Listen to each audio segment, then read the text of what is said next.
Mirëdita zonja dhe zotërinj, mirë se vini në edicionin e lajmeve nga Diaspora TV në Zvicër. Unë jam Brikela Andrea dhe ju prezantoj titujt kryesor. Votuesit zviceran mbështesin taksimin individual dhe shërbimin në para kesh. Refuzojnë uljen e tarifës së medjave dhe iniciativën për klimën. Fushata zvicerane inkurajon shoqërinë të flasë kundër dhunës. Fushata për ndërgjegjësim mbi HIV-in dhe infeksionet seksualisht të transmetueshme promovon testimin dhe parandalimin. Kurora e Lirisë bashkon mërgatën shqiptare në një ngjarje të veçantë kushtuar kulturës dhe kujtesës kombëtare. Në Bern u zhvillua koncerti Asgjë sikur dielli me këngëtarin Alban Imani.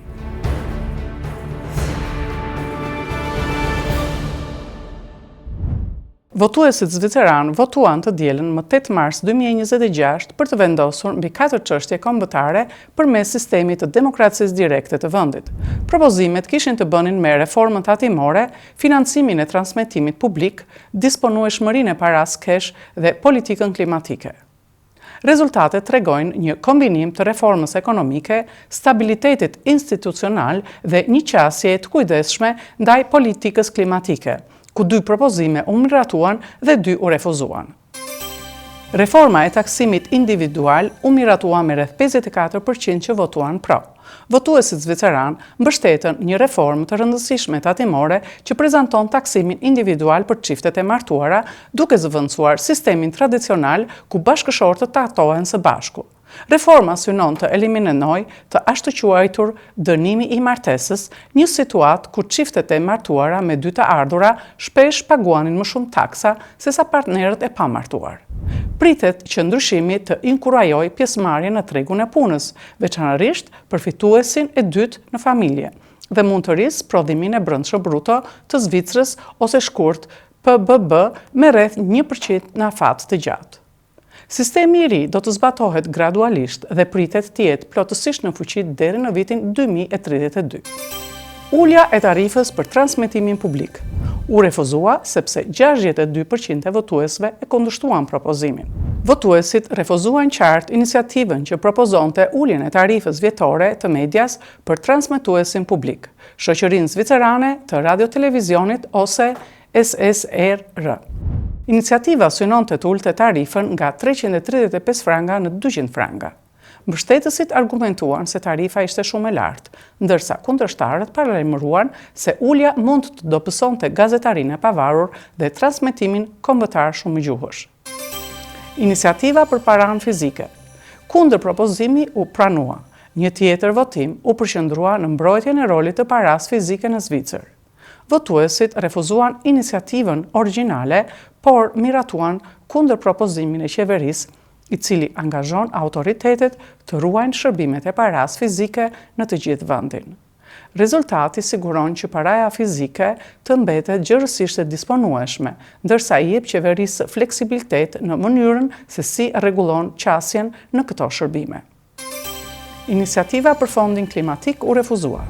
Votuesit refuzuan propozimin për krijimin e një fondi të madh federal për klimën, i cili synonte të përshpejtonte tranzicionin e Zvicrës drejt një ekonomie me emetime të ulta karboni. Kundërshtarët argumentuan se plani do të kishte kosto të konsiderueshme financiare, ndërsa mbështetësit thanë se ishte i nevojshëm për të arritur objektivat klimatike. Fushata zvicerane kundër dhunës ka ndërmarrë një hap të rëndësishëm në trajtimin e dhunës në familje, dhunës seksuale dhe dhunës me bazë gjinore përmes platformës kombëtare të ndërgjegjësimit without-violence.ch. Faqja e internetit është pjesë e një fushate më të gjerë publike që promovon mesazhin barazia parandalon dhunën, duke inkurajuar njerëzit të shohin shenjat e hershme paralajmëruese, të kërkojnë ndihmë dhe të mbështesin personat e prekur nga abuzimi. Platforma ofron udhëzime praktike dhe qasje në shërbime mbështetëse për personat që përjetojnë në dhunë, ata që duan të ndihmojnë në dikë, individ që dëshirojnë të reflektojnë mbi sjelljet e tyre, dhe vizitorët mund të gjejnë mundësi këshillimi, qendra mbështetje për viktimat në çdo kanton, shërbime këshillimi online, strehim të sigurt për personat që largohen nga situata të dhunshme Sipas të dhënave zvicerane për vitin 2024, policia regjistroi mbi 21.000 vepra penale të lidhura me dhunën në familje. Rreth 40% e të gjitha krimeve të regjistruara, ku pothuajse 70% e viktimave janë gra. Në mbështetje të këtyre përpjekjeve kombëtare, diaspora TV Zviceland ka nisur fushatën e saj mediatike kundër dhunës në familje. Iniciativa përfshin firma ndërgjegjësues që trajtojnë dimensione të ndryshme të abuzimit. Për të kuptuar më mirë çështjen ose për të gjetur ndihmë, vizitoni www.without-violence.ch. Je vais appeler la police, ça suffit maintenant. Arrête! Ich will keine dicke Frau, sonst kann ich noch das Fitness-Abo bezahlen. Nein, irgendwann ist er einfach fertig. Nein. Willst du, dass ich sterbe, hä? Willst du meine Ernsthaft? Hörst du mir bitte zu, wenn ich spreche? Du hörst mir jetzt sofort zu! Schieß mir an!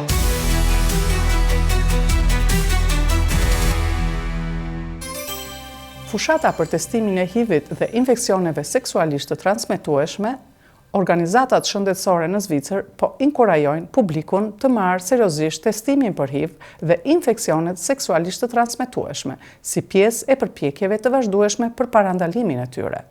Sipas Federatës Zvicerane kundër AIDS-it, testimi i rregullt ndihmon në zbulimin e hershëm të infeksioneve dhe mbron si individët ashtu edhe partnerët e tyre. Ekspertët rekomandojnë testimin për infeksione të tilla si HIV, sifilizi, gonorea dhe klamidia, sidomos kur fillon një marrëdhënie e re ose kur një person ka më shumë partner. Vetë testet për HIV janë të disponueshme në farmaci, duke u mundësuar njerëzve të kontrollojnë statusin e tyre në mënyrë private në shtëpi. Për informacion edukativ, vizitoni www.get-testet.ch. Në datën 14 mars në Kursal të Bernës u mbajt aktiviteti Kurora e Lirisë, kushtuar sakrificës së dëshmorëve organizuar nga Këshilli Organizues i Shoqatave Kulturore Shqiptare në Zvicër me koordinatore dhe përgjegjëse Mirishahe Limani Hiller. Kurora e Lirisë bashkon mërgatën shqiptare në një ngjarje të veçantë kushtuar kulturës dhe kujtesës kombëtare. Së pari u hap ekspozita fotografike që përmes imazheve sjell kujtesën e prekazit dhe sakrificën e familjes Jashari nëpërmjet veprës së autorit Sefera Liçkaj, prekazi, dashuri, dhimbje dhe krenari kombëtare. Një pjesën solemne u nderuan përfaqësuesit e autoriteteve të politikës së Republikës së Kosovës, të Zvicrës dhe pjesëtarëve të familjes së komandantit emblematik Adem Jashari.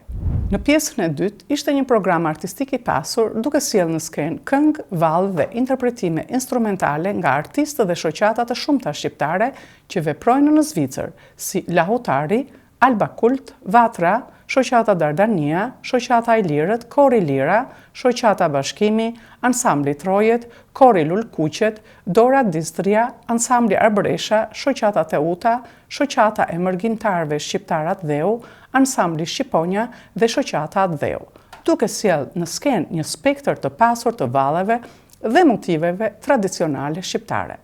Emocione të veçanta solli edhe performanca artistike e yjeve të ansamblit kombëtar të këngëve dhe valleve shqipe Shota nga Kosova nën udhëheqjen e drejtorit artistik Ylber Aslani.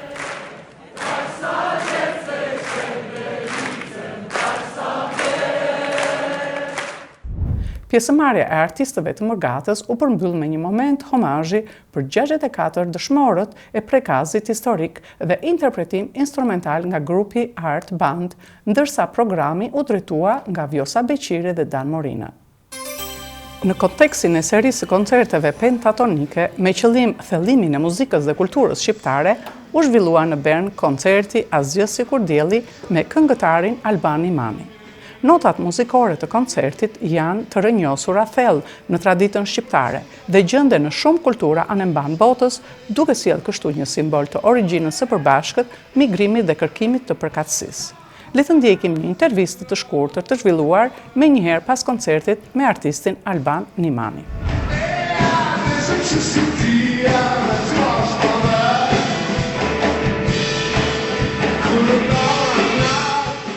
Me Albanin Urim Alban, koncerti ishte fantastik. Njerëzit u kënaqën, kërcyem, e shijuan gjithë poezinë, gjithë koncertin, gjithë mbrëmjen. Si është për ju të jeni këtu në Berën sot, duke dhënë një koncert të tillë, të jashtëzakonshëm dhe shumë të veçantë? Po, për neve si Kosovarë, kemi qenë shumë mbyllur një kohë të gjatë dhe kur kemi kriju muzikën ka qenë okupim, do më thonë, kemi pasur të bind një kohë. Edhe kur se kemi andu që mundë marrë një ditë lije, të qenë Kosova e lije, dhe shqiptarë të qenë ka të zhvillu, edhe marrë në Zvicër me majkën band një koncert.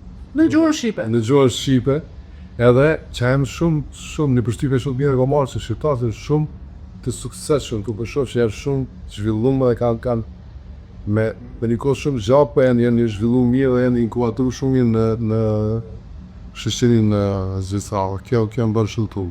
Ishte koncerti i parë për ty sot në Zvicër? Jo, fakt kemi qenë në Davos, sa ishte kur ishte kjo World Economic Forum me ftesë të kryeministit të Kurtit tjetër.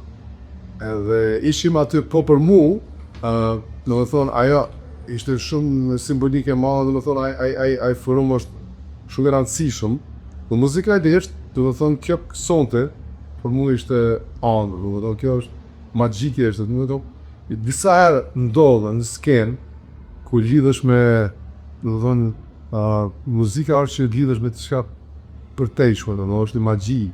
Ka janë ndodhur në skenë, edhe sonte për mua ka ndodhur, do të thonë është një connection me botën tjetër. Në universi. Pero po si është për ty të këndosh shqip në një vend të huaj ku ka shqiptar? Se ti na, do të thonë këtej muzika, po nduket muzika nuk e ka gjuhën, po nduket të shtyket zakomarë dhe për njerëzve të huaj, nuk ka lidhje gjuha, është energjia.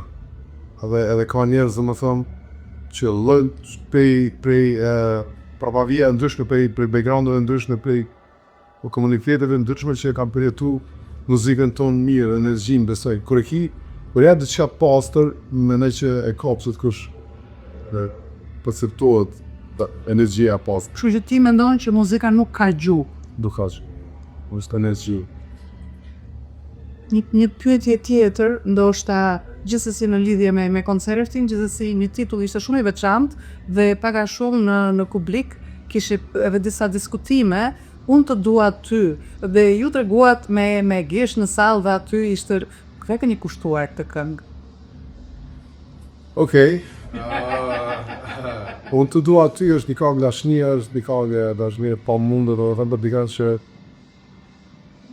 dashnia është një mundë që në vetëm të një fava, më që për dikën për një gjyshe, ose për një babën, ose mamën, ose këtë. Dashnia është një mendoj që Zotën e ka dhënë një pasuri shumë të madhe, pa dashnisë, do të jeta kishin e ka s'kish pasur në kuptim. Edhe për mua, kur këndoj për shembull atë këngë të dua ty, unë i ftoj këtë njerëzit që i du ma shumë dhe për thonë gjyshe që se ka mo, këtë jetës që të mo, dhe e thirës të skenë, babën e thirës skenë, këtë njerëz që i du dhe thonë i kam atës, i kam energjinë këtë atë dhe u pëqet dashuria një adhonë dhe njerëzë, nuk është të në dashuria një dashur apo që ki pas dikur, këtë jenë shumë, në thonë është energji. Dhe ju folët sot disa herë për dashurinë edhe në fond në këndën tuaj të parafondit, dashuria për njeriu, dashuria për universin, për botën, kështu që mendoj që keni patjetër një qëllim e mbrapa teksteve që këndoni, përveç se muzikës dhe ritmit tepër të ndjeshëm. Po vjen shumë këtë, tani i me të jetu në do kohra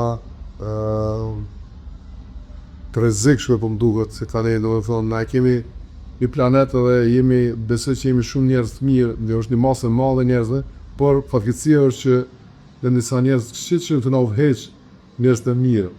Dhe vjen shumë këtë që na kemi 2000 vjet civilizim dhe akoma jemi me merja primitiv, shkojmë për simër e ndigjojmë një lider i cili është thotë atë shkojmë luftë dikur. Në vend ma pse do të më ndigjoni një lider, kur kemi 2000 vjet civilizim, më dëgjoj dikon që na futi luftë me na shkatru jetën e bugut që kemi na. Unë për vete mendoj që na do të më dash krejt, më thonë edhe se e shoh na Kosova kemi pas luftë me Serb në kohë gjatë dhe shqiptarë. Po më nëjë që na do të mi dashtë ata, do thonë, sa jemi ngarku me gjenerata që i mësoj fëmijët që do të mi urrejtë sëpë. Unë e aftoj fëmijën tanë që do të mi dashtë. Nuk ka lidhja e sërba që na jemi njët, fund ditës, i thëshe adhe këta thëshe sërbi kam përshanë, thëjnë, toka jonë është Sërbi, Kosova na keni marrë. Po toka nuk është asë e janë asë e jote. Na kemi me vdek, toka ka me met aty, du më thonë, na du të me dashni një tjetërin, sepse aty ngellet ajo, nuk e marrën kërka, po është janë emocionet, nuk pra për ti është pronat janë gjithçka, nuk mundë me qutë dika, marrë tjetër atje, nuk e marrë me vete këto. Do vazhdoni ta përcjellni mesazhin e dashurisë ende në këngët e tjera, në koncertet e tjera?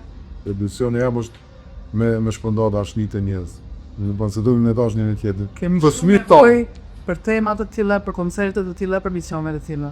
Faleminderit shumë, sidomos do t'i falenderoj çiftin do të them Anjezën dhe Sukin që ka ftuar këtu, që ata po mundohen me marrë një farë koncerte, me marrë një farë kulture të bimë sjellë shqiptarëve të Zvicrës këtu. Janë shumë njerëz mirë, më kalon shumë përshtypje të mirë, jemi shumë të kënaqur. Sëri falenderojmë këtu edhe Anjezën me këtë rast për gjithë organizimet që ka bërë dhe do të bëjmë sot tutje. Shumë faleminderit. Faleminderit ju. Urime, sukses edhe një herë, këtë deri herës tjetër ndoshta. Në Tiranë ose këtu. Tjetër. Shumë faleminderit. Peace and love. Këto ishin lajmet që Diaspora TV kishte përgatitur për sot. Unë ju falenderoj që na ndoqët dhe deri herës tjetër, miru pafshim dhe miru dëgjofshim.